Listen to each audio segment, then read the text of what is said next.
Once upon a time, in the peaceful village of Oguta, there lived a rich man named Chief Dike. He owned many lands, houses, cars, and businesses. Everyone feared and respected him, but not for good reasons. Chief Dike never helped anyone unless he gained something from it. If you are hungry, he will give you food, only after making you work in his farm for days. If you needed money, he will make you sign away your land. The villagers suffered greatly. Children went to bed hungry. Widows had no one to help them, and young men were forced to leave the village. Still, Chief Dike cared for no one. He said, "No one gets anything from me for free.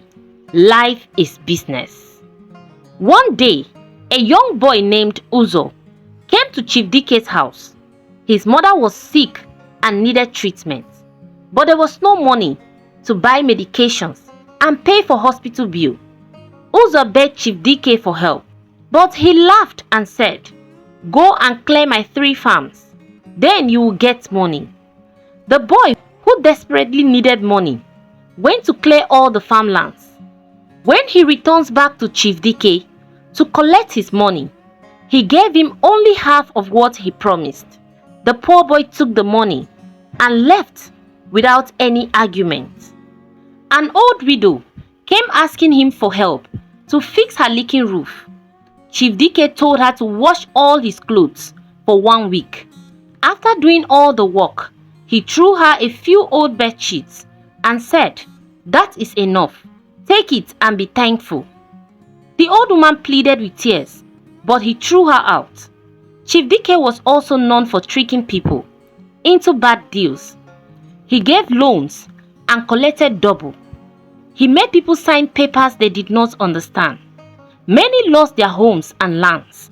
No one knew how Chief Dike got so rich. Some said it was blood money, and others said he got rich from cheating people for many years. But Chief Dike always smiled and said, "Hard work made me rich. You are poor because you are lazy." One Saturday afternoon, an old woman in tattered clothes appeared at his gate. She looked weak and hungry. She said, "Please help me, my son. I have not eaten for 3 days." Chief Dike looked at her with disgust and said, "Woman, who are you?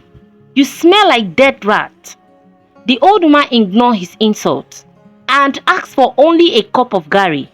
Chief Dike said, "If you want to eat, clean my entire compound with your bare hands." The old woman looked at him for a long time. Then she smiled and said, "You have failed the test of kindness. Just wait and see what happens next." The next morning, Chief Dike woke up and found all the money in his safe gone.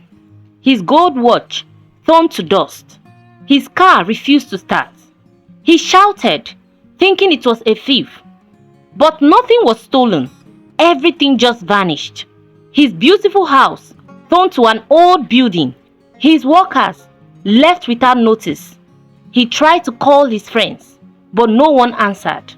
He began to panic. He walked up and down, confused.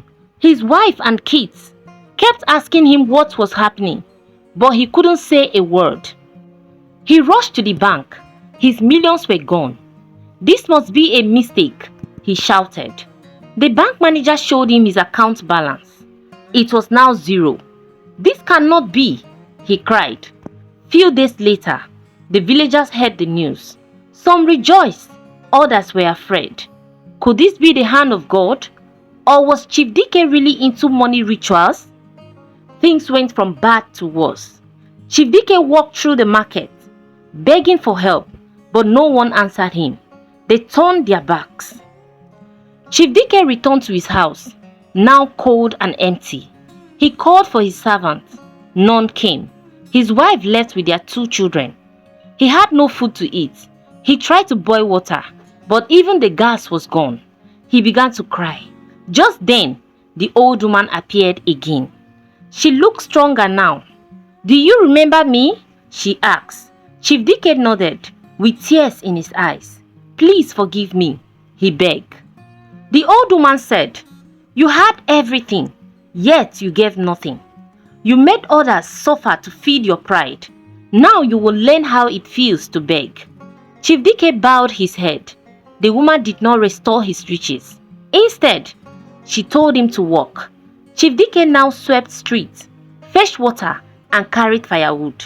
Villagers laughed at him, but he had no choice. As weeks passed, Chief Dike began to change. He apologized to those he had wronged and gave out of the little he had to a poor widow who had no children. Slowly, people began to notice how kind he has become after losing everything he had. One day, the old woman came again. "You have started to understand," she said. "But remember, kindness is not for reward.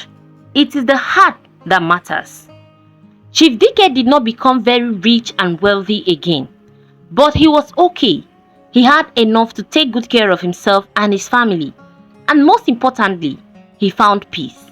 He worked hard and gave freely from the little he had.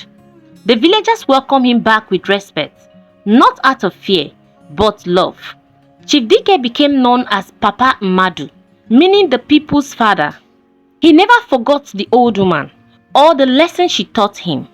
It is better to give with love than to live with greed.